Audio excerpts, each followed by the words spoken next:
Hello dear students and welcome to even coaching centre. तो guys I hope आप सबने active passive voice अच्छे से कर लिया होगा। और रीजन बीइंग ये पेपर में आता ही आता है, इसमें कोई मतलब इसको तो छोड़ ही नहीं सकते आप। टीयर 1 में भी आता है और टीयर 2 में तो कम से कम 20 या 25 क्वेश्चन आते हैं इस पर, आउट ऑफ 200 क्वेश्चन। तो ये बहुत इंपॉर्टेंट टॉपिक है, इनको बहुत डिटेल में बहुत प्रैक्टिस के साथ करना है गाइज। तो इस सेशन में हम करने वाले हैं एक्टिव पैसिव के क्विक रिविजन पॉइंट्स। ठीक है, तो सबसे पहले हमें समझना है कि एक्टिव और पैसिव सेंटेंसेस होते क्या हैं गाइस। ठीक है, अब एक्टिव पैसिव सेंटेंसेस का जो लॉजिक था वो हमें समझना था कि सेंटेंस को एक्टिव पैसिव कैसे बनाया जाता है या कैसे डिसाइड किया जाता है कि वो एक्टिव है या पैसिव है। तो मैंने बड़ी सिंपल सी ट्रिक समझाई थी गाइस। देखो, मैं बोलता हूं रोहित प्लेज फुटबॉल। अब देखना गाइस, अब कैसे पता चलेगा ये सेंटेंस एक्टिव है या नहीं है। तो हमें क्या ट्रिक देखी थी, अगर काम करने वाला सब्जेक्ट हो, if doer of the action is the subject of the sentence, और जिस पर काम किया जा रहा है, ठीक है, वो ऑब्जेक्ट हो, तो मतलब जब सब्जेक्ट डायरेक्टली काम कर रहा है ऑब्जेक्ट पे, तो रोहित प्लेज फुटबॉल, काम कौन कर रहा है? रोहित काम किस पे कर रहा है? फुटबॉल पे। तो इसे बोला जाता है एक्टिव सेंटेंस। ठीक है, और पैसिव सेंटेंस क्या होता है गाइस? जिस पर काम किया जाए। पैसिव वर्ड का मतलब ही क्या होता है? उल्टा, अनएक्टिव, इनएक्टिव। तो एक्टिव मतलब जो एक्टिवली काम कर रहा है, और इनएक्टिव क्या होगा? जो हमें क्या ध्यान रखना है, जब ऑब्जेक्ट जो है वो क्या बन जाए। ठीक है, जब ऑब्जेक्ट जो है वो सब सेंटेंस में सब्जेक्ट बन जाए। अरे क्या हो रहा है यार ये? हाँ जी, तो अगर ऑब्जेक्ट जो है वो सब्जेक्ट बन जाए, ठीक है, और सब्जेक्ट जो है वो ऑब्जेक्ट बन जाए, तो हमें क्या ध्यान रखना है गाइस? ठीक है, अब ये बनता है आपका पैसिव वॉइस। तो अगर मैं बनाता हूं, ठीक है, कि football is played by Rohit. अब ये क्या हुआ गाइस? इसका पैसिव सेंटेंस। अब देखना क्या हुआ, जो ऑब्जेक्ट था, ठीक है, मतलब जिस पर काम किया जा रहा था, वो क्या बन जाए? यहां पर सेंटेंस का सब्जेक्ट बन जाए। ठीक है, और जो काम करने वाला था, डूअर, ठीक है, वो क्या बन जाए? सेंटेंस में ऑब्जेक्ट बन जाए। नाउ इसको हम क्या बोलते हैं गाइस? Passive sentence.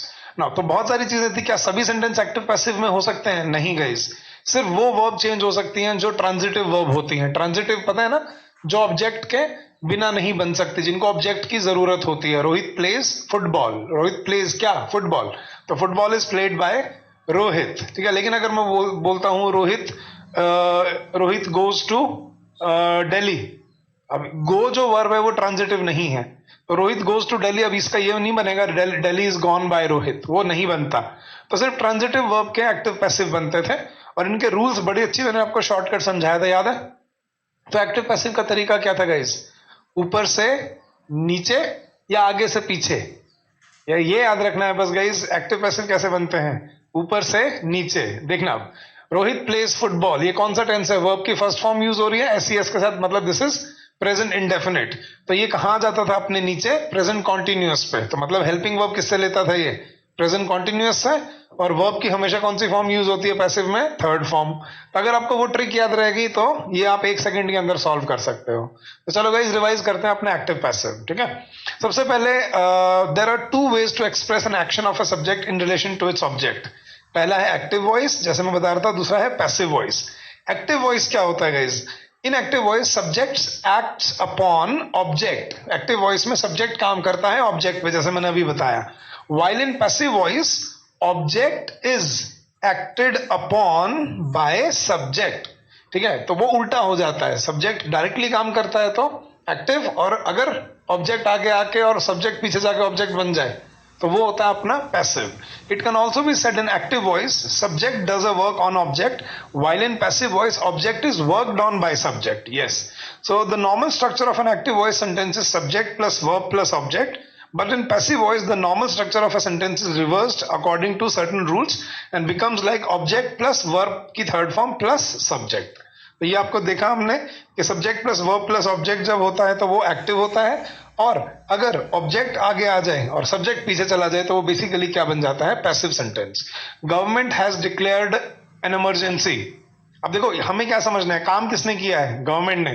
तो the government has declared an emergency, emergency ने तो नहीं काम किया, गवर्नमेंट ने काम किया है, तो ये एक सेंटेंस क्या हो गया, एक्टिव। ठीक है, government has declared an emergency has been declared by the government, ये क्या हो गया, पैसिव। तो बेसिकली यही चीज आपको रूल से याद रख के चलना है, कंसेप्ट से समझ के चलना है, ताकि आप कभी गलती ना करो इसमें। तो आज गाइस शुरू करते हैं अपने रूल्स। सबसे पहला रूल क्या था, the places of subject and object in sentence are interchanged.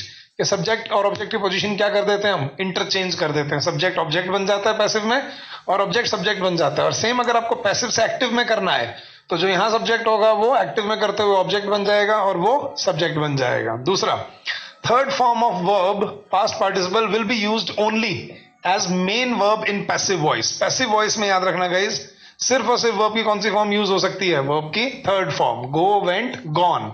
तो पैसिव वॉइस में सिर्फ गॉन, अब चलो वो तो ट्रांजिटिव है ही नहीं, डू, डिड, डन, तो डन। ठीक है, प्ले, प्लेड, प्लेड, तो प्लेड होगा जो पैसिव फॉर्म में यूज होगा।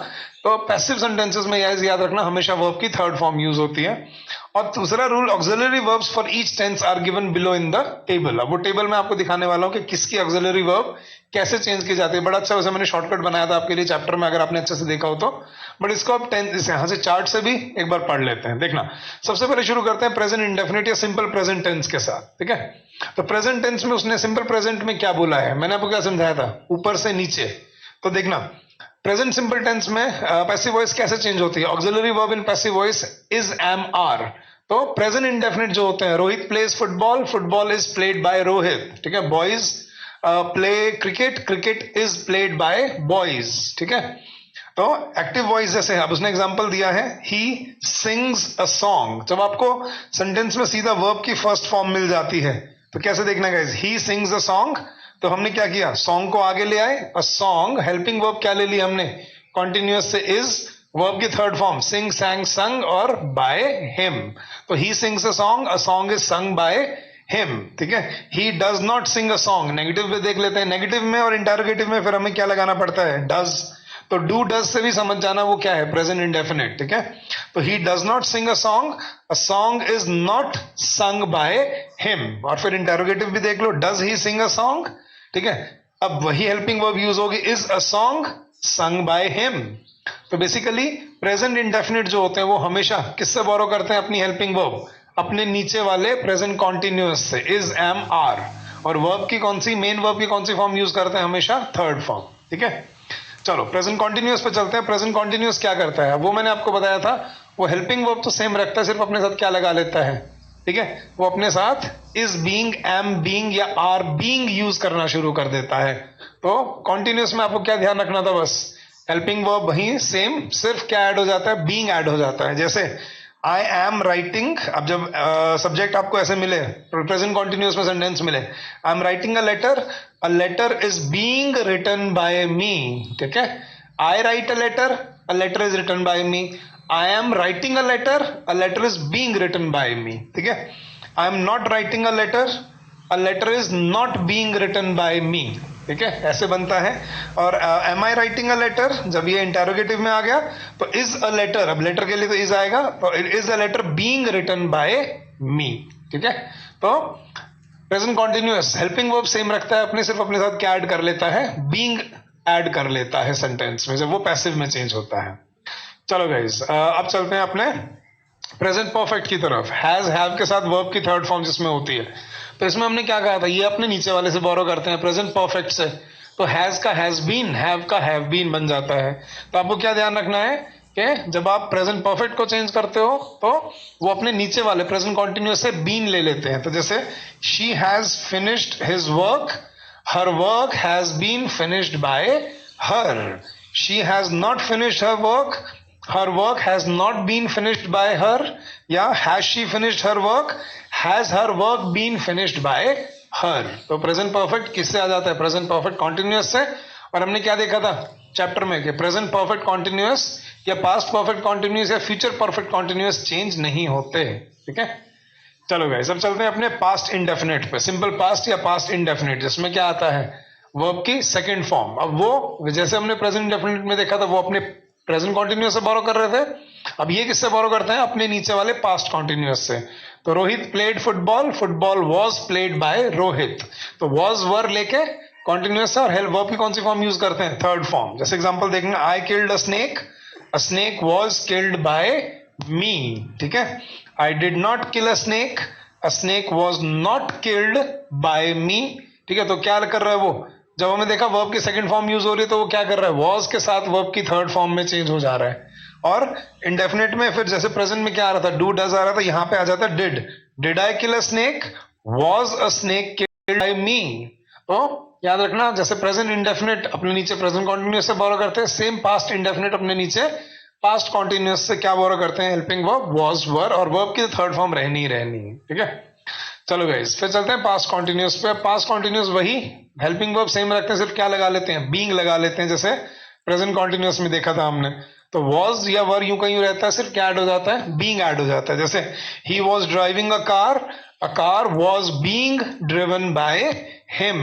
ठीक है, he was not driving a car was not being driven by him, right. And was he driving a car, interrogative में हेल्पिंग वर्ब आगे आ जाती है, तो बस वही रख के बीइंग जोड़े रखना है, was a car being driven by him. चलो गाइस, नेक्स्ट चलते हैं अपने पास्ट परफेक्ट पे, हैड प्लस वर्ब की थर्ड फॉर्म। अब हैड प्लस में हमें क्या देखना था, अपने नीचे वाले सेम वही पास्ट परफेक्ट कॉन्टिन्यूअस, तो हैड बीन या हैड बीन वो नीचे से बोरो कर लेता है। तो हैड बीन एक ही रहता है इसमें, जैसे they had completed the assignment, the assignment had been completed by them. They had not completed the assignment had not been completed by them, right. Completed है ये थर्ड फॉर्म तो आनी है, इसने शायद लिखा नहीं है, पता नहीं उधर रह गया। और had they completed the assignment, had the assignment been completed by them. ठीक है, तो इन सब में हमें क्या ध्यान रखना है, इस वर्ब की थर्ड फॉर्म तो हमारी सब में फिक्स है ही। ठीक है, पैसिव बनाते हुए वर्ब की थर्ड फॉर्म तो रहेगी ही रहेगी। अब तो हम ये देख रहे हैं कि हेल्पिंग वर्ब कैसे चेंज होती थी किसमें। अब चलते हैं गाइस, अपने पास्ट परफेक्ट कॉन्टिन्यूअस चेंज नहीं होते, अब चलते हैं अपने फ्यूचर की तरफ। अब फ्यूचर इंडेफिनिट में क्या होता है, सेम वही चीज है। अब थोड़ा सा बस आपको ध्यान क्या रखना है, सिर्फ मोडाल आ जाएगा, उसके साथ वही रूल जो हमने फॉलो किए थे। फ्यूचर इंडेफिनिट फ्यूचर कॉन्टिन्यूअस से बी लगा लेंगे। जैसे she will buy a car, तो विल का क्या बन जाएगा, विल बी बॉट। तो विल का हम क्या कर लेते हैं, विल बी बना लेते हैं। बाकी और मॉडल्स कैसे चेंज होते हैं वो भी आगे भी समझाऊंगा। जैसे she will buy a car will be, और वर्ब की थर्ड फॉर्म, ठीक है, और car will be bought by her. ठीक है, she will not buy a car will not be bought by her. और will she buy a car, will a car be bought by her. ठीक है, तो will क्या क्या बन जाता है, विल बी बन जाता है फ्यूचर इंडेफिनिट में। और एक और चीज थी गाइस, फ्यूचर कॉन्टिन्यूअस भी चेंज नहीं होते थे, एक अलग से एग्जांपल हमने देखा था। फ्यूचर कॉन्टिन्यूअस भी पैसिव में चेंज नहीं होते हैं। फिर हम सीधा आ जाते हैं फ्यूचर परफेक्ट पे। ठीक है, विल हैव के साथ वर्ब की थर्ड फॉर्म, तो फ्यूचर परफेक्ट वही अपना कॉन्टिन्यूअस से विल हैव बीन लगा लेगा, और साथ में क्या आ जाएगा इसके, वर्ब की थर्ड फॉर्म। वो तो फिक्स रहनी ही रहनी है। तो you will have started the job will have been started by you. You will have not started the job will not have been started by you. And will you have started the job have been started by you. तो will indefinite में will be change हो जाता है, और perfect में will have change हो जाता है will have been में। ठीक है, will have been के साथ वर्ब की थर्ड फॉर्म में चेंज हो जाता है। तो ये थे सारे आपके हर टेंस को चेंज करने की, जो हेल्पिंग वर्ब चेंज करने की ट्रिक। अगर आपको एक्टिव से पैसिव में आ गई है, तो आपको पैसिव से एक्टिव में भी उल्टा करना बड़े आराम से आ जाएगा। क्योंकि अगर मुझे दिख रहा है कि मान लो एग्जांपल दे दिया, the job will have been, तो मुझे पता है बीन सिर्फ पैसिव में लगता है, तो the job will have been started by you. Will future में है, विल हैव बीन मतलब ये फ्यूचर परफेक्ट से चेंज हुआ है। तो मुझे क्या करना है, ठीक है, यू को मैं सब्जेक्ट बना दूंगा, यू विल हैव बीन हटा के you will have started the job. तो बेसिकली अगर आपको एक्टिव से पैसिव करना आ गया, पैसिव से एक्टिव करना आप अपने आप दिमाग से बड़े आराम से पेशेंटली देखोगे, प्रैक्टिस करते ही आपको वो अच्छे से याद भी आ जाएगा। ठीक है, चलो गाइस, अब कुछ आपको इंपॉर्टेंट चीजें याद रखनी है। कौन से टेंसेस चेंज नहीं होते, present perfect continuous, past perfect continuous, future continuous, future perfect continuous, और सेंटेंस हैविंग इंट्रांजिटिव वर्ब्स। तो ये पांच तरह के सेंटेंसेस होते हैं गाइस जिनको हम एक्टिव से पैसिव में चेंज नहीं कर सकते। ये तो मैंने आपको बताया था, इंट्रांजिटिव वर्ब चेंज नहीं होती, ये बताया था परफेक्ट कॉन्टिन्यूअस कहीं चेंज नहीं होते, और फिर ये भी बताया था फ्यूचर कॉन्टिन्यूअस भी चेंज नहीं होता। ठीक है, तो ये पांच तरह के सेंटेंसेस है गाइस जो कभी चेंज नहीं किए जा सकते एक्टिव से पैसिव में। अब आगे का चलते हैं गाइस, अब हम देखते हैं अलग अलग मोडाल्स को कैसे चेंज किया जाता है। तो पहले देखते हैं can, may, might, should, must, ought to, इनको चेंज कैसे किया जाता है। जैसे she can play a piano, अब मुझे दिख रहा है she can play, future indefinite है, तो she can play a piano. अब मैं वैसे बिना देखे बना रहा हूं, a piano can be played by her, वही है, सॉरी वायलिन था, a violin can be played by her. ठीक है, she can not play a piano, sorry a violin can not be played by her. Can she play a violin, can a violin B played by हर। तो can किस में change हो जाता है future indefinite से, can be में। ठीक है, मे किस में चेंज हो जाएगा गाइस, मे बी में। जैसे I may buy the computer may be bought by me, I may not buy the computer may not be bought by me, and may I buy the computer be bought by me. तो may जब interrogative से बनता है तो वो मे में ही रहता है, तो कैन बी में, मे बी में। नेक्स्ट चलते हैं गाइस, माइट। ठीक है, अब माइट किस में चेंज होगा देखना गाइस, माइट बी में, सेम जैसे मैं बोलता हूं guests might play chess, chess might be played by the guests, guest might not play chess, chess might not be played by the guests. फिर नेक्स्ट आ गया अपना शुड, शुड किस में चेंज होता है गाइस अपना, शुड बी में। जैसे students should study all lessons, so all lessons should be studied by students. ठीक है, students should not study all lessons, ये तो गलत बोल रहा है वैसे वो, all lessons should not be studied by students. और should students study all lessons, अब इंटरोगेटिव भी दे दिया, तो should all lessons be studied by students. तो ये इंटरोगेटिव में ऐसे चेंज जाता है, तो माइट बी में, शुड बी में। नेक्स्ट मस्ट किसमें, मस्ट बी में। जैसे you must learn the test taking strategies, test taking strategies must be learned by you, you must not learn the test taking strategies must not be learned by you. तो learned और learned, ठीक है, ये दोनों ठीक है applicable होते हैं, इसमें कोई गलती नहीं होती गाइस। लर्नड भी यूज होता है और लर्नड भी यूज होता है, दोनों थर्ड फॉर्म कहलाती है लर्न की, ये याद रखना है। नेक्स्ट है अपना ऑट टू, अब ऑट टू किसमें चेंज हो जाता है गाइस, ऑट टू बी में। जैसे they ought to take the examination ought to be taken by them. तो may be, can be, shall be, should be, will be, would be, तो सारे ऐसे चेंज किए जाते हैं इसमें। ठीक है, नेक्स्ट चलते हैं गाइस, फिर परफेक्ट वाले may have, might have, should have, must have, ought to have, ये भी वैसे चेंज हो जाएंगे, ऑट टू हैव बीन लग जाएगा बस इसमें। तो मे हैव किस में बन जाएगा, मे हैव बीन। जैसे यू मे हैव, अब ये फ्यूचर परफेक्ट वाले आ रहे हैं, you may have availed the opportunity may have been availed by you may not have availed the opportunity may not have been availed by you. ठीक है, फिर माइट हैव का माइट हैव बीन बन जाएगा, सेम वैसे ही जैसे ही might have eaten the meal might have been eaten by him, he might not have eaten meal might not have been eaten by him. तो परफेक्ट है तो बस बीन, और इंडेफिनिट फ्यूचर इंडेफिनिट है तो बी, बस ये डिफरेंस है गाइस। नेक्स्ट अपना शुड हैव किस में आ जाएगा, शुड हैव बीन में। जैसे you should have studied the book should have been studied by you should not have studied the book should not have been studied by you। फिर must have का क्या बन जाता है, सेम वही must have been आ जाता है। he must have started job must have been started by you। अच्छा he का you नहीं, you होता तो फिर you ही रहता, चलो इसको you कर लेते हैं, you और you का you ही रहेगा। you must not have started the job must not have been started by you। फिर ought to have आ गया, ought to have का क्या बन जाएगा, ought to have been। ठीक है, तो you ought to have helped him, ठीक है, he ought to have been helped by you। तो ये फ्यूचर परफेक्ट में ऐसे चेंज किए जाते हैं आपके मॉडल्स को देख लेना, इसमें ज्यादा कंफ्यूजन नहीं होता, रूल वही सब में सेम लगता है। ठीक है, नेक्स्ट अब कुछ चीजें जो आपको नोट करने वाली हैं। अब एक तो था मोनो ऑब्जेक्ट वाले, फिर एक होता है डाई ऑब्जेक्ट वाले सेंटेंसेस। जैसे Verbs which take only one object are called monotransitive verbs. जैसे they, यहाँ पे सब्जेक्ट है, they refused you, ये ऑब्जेक्ट है, तो they सब्जेक्ट और you ऑब्जेक्ट, या कविता likes you, ठीक है, कविता सब्जेक्ट you ऑब्जेक्ट। तो जब एक सब्जेक्ट और एक ऑब्जेक्ट, उसको हम क्या बोलते हैं, मोनोट्रांजिटिव। इसको तो हम चेंज कर लेते हैं, ठीक है। तो रिफ्यूज और likes are monotransitive verbs and you is object. But some verbs that take two objects are called ditransitive verbs. कुछ वर्ब्स ऐसे भी होते हैं जो दो ऑब्जेक्ट लेते हैं, जैसे ही गिफ्टेड मी अ ब्रेसलेट। अब देखना इस सेंटेंस में क्या आएगा, इस दो ऑब्जेक्ट मिल रहे हैं, सब्जेक्ट तो हो गया ही, एक तो मैं ऑब्जेक्ट हो गया और एक ब्रेसलेट ऑब्जेक्ट हो गया। तो इसमें मैंने क्या बताया था, जब आपको दो ऑब्जेक्ट मिले तो जो नॉन लिविंग वाला है पहले उसको प्रेफरेंस दी जाती है, ठीक है। या द मैनेजर ऑफर्ड मी, अब मैनेजर तो हो गया subject, offered me an opportunity.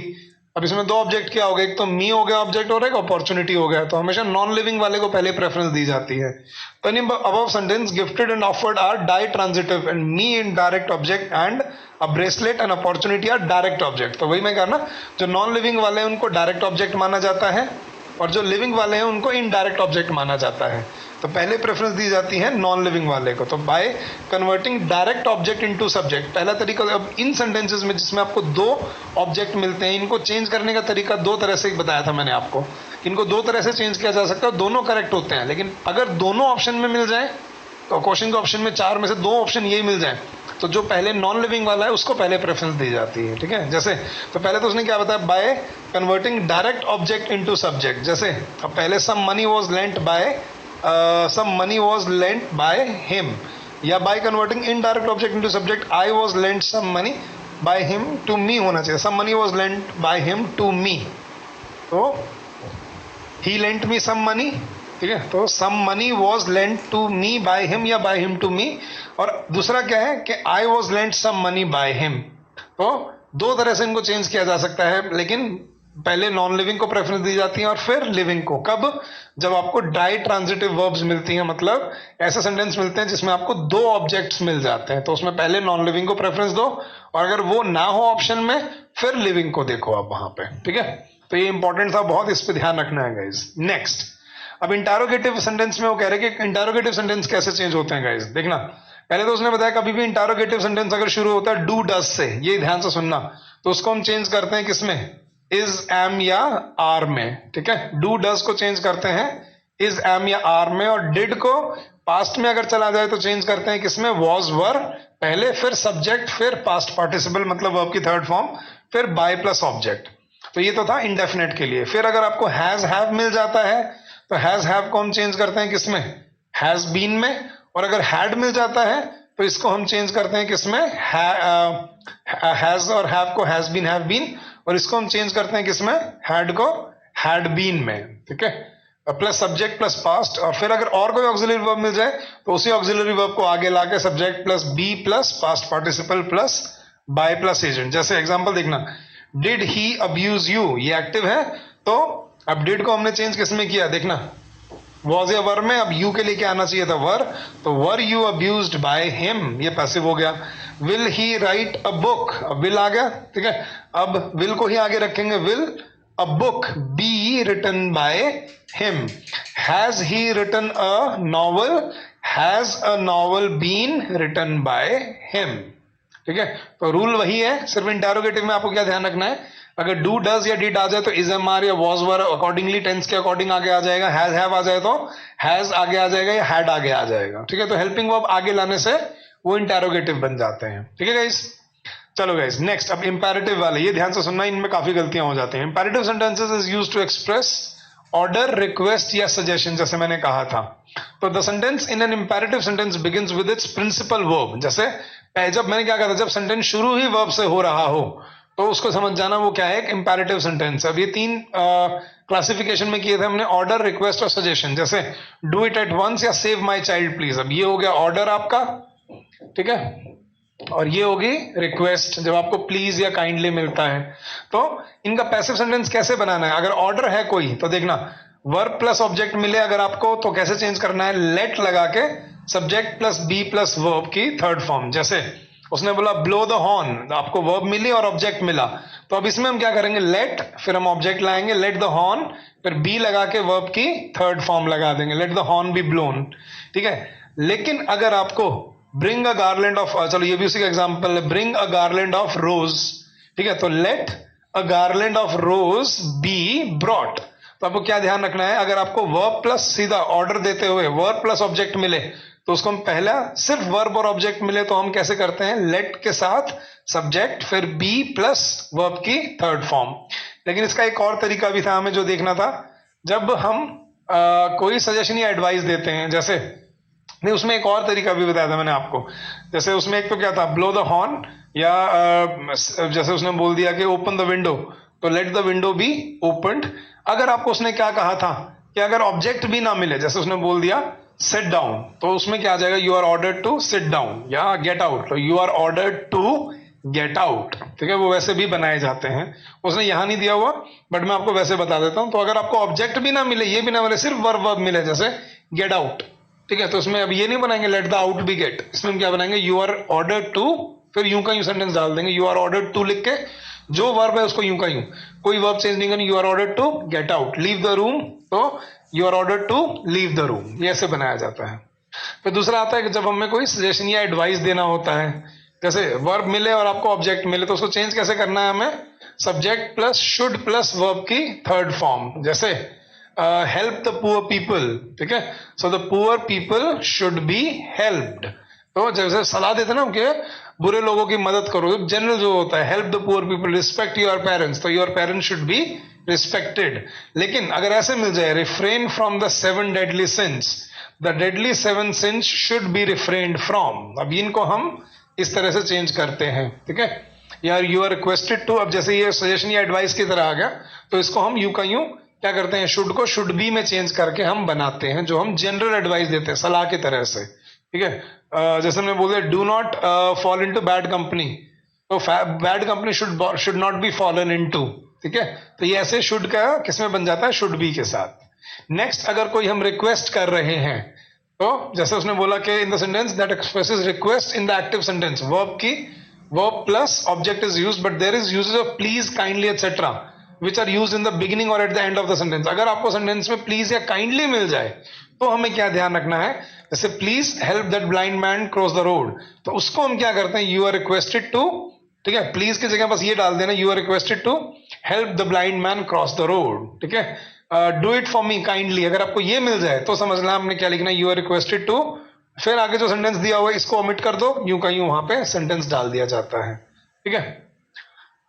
फिर आता है गाइस आपका इन्फिनेटिव वाले सेंटेंसेस, कि अगर आपको सेंटेंस में 2 प्लस V1 मिल जाता है तो हमें उसको किस में चेंज करना होता है, 2 प्लस बी प्लस V3, याद है, तो 2 plus V1 changes to 2 plus be plus V3, ठीक है। जैसे सब्जेक्ट में आपको सब्जेक्ट के साथ इज एम आर या वॉज वर मिलके प्लस 2 प्लस V1 मिल जाए, तो उसमें हमें क्या ध्यान रखना है, जो हेल्पिंग वर्ब होगी वो हमें सेम रखनी है, सिर्फ हम 2 प्लस V1 को चेंज करते हैं इसमें, किसमें, 2 प्लस बी प्लस V3 में, जैसे I am to do it, ठीक है, I am to do it, मुझे करना है, तो यहाँ पे हेल्पिंग वर्ब फिर 2 प्लस V1 मिल गया, तो क्या आ जाएगा, इट आगे लाके इट, ठीक है। अब एम के अकॉर्डिंग इट के लिए is to be done, to do का क्या बन गया, to be done, I have to do this, it has to be done by me, ठीक है। You are to serve her, you के साथ आर प्लस 2 प्लस V1, तो she अब प्रेजेंट में है तो शी के लिए इज आ गया, हर का शी बन गया आगे आके, तो शी के लिए इज, और टू बी